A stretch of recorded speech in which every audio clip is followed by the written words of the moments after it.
Halo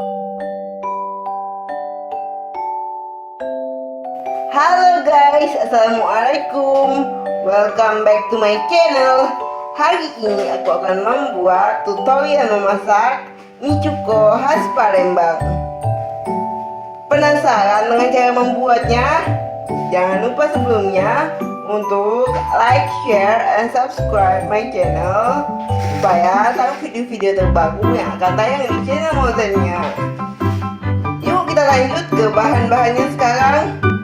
Bahan-bahan yang diperlukan untuk membuat mie cuko khas Palembang ialah yang pertama ada tauge, kemudian ada mie kuning dan juga soun, kemudian ada mentimun. Lalu jangan lupa tahu dan pempek gorengnya. Pempeknya bisa apa saja ya guys, tergantung selera. Di sini aku menggunakan pempek tahu guys. Nah, itulah tadi bahan-bahannya. Sekarang mari kita lanjut ke cara membuatnya.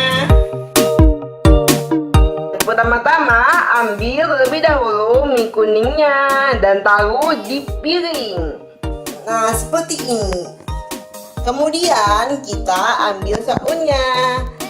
Sesuai selera ya guys ngambilnya. Nah, seperti ini saatnya mengambil tauge dan juga mentimun.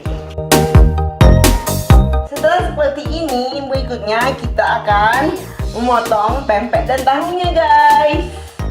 Lalu kita taruh di piring saji. Pempek dan tahunya kita potong-potong, berikutnya kita taruh di piring saji ya. Taruh di sini guys. Langkah terakhir tinggal tuang cukonya. Dan jadilah mie cuko khas Palembang. Nah, inilah dia mie cuko khas Palembang. Rasanya enak dan gurih, juga sedikit asam karena pakai cuko khas Palembang. Kalau kalian nggak doyan pedas, pakai cukonya jangan banyak-banyak ya guys, pakainya sedikit aja. Sesuaikan dengan ketahanan pedas kalian masing-masing.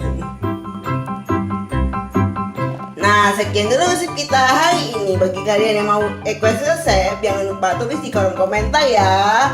Dan sampai jumpa di resep berikutnya. Have a nice day guys. Assalamualaikum. Bye bye.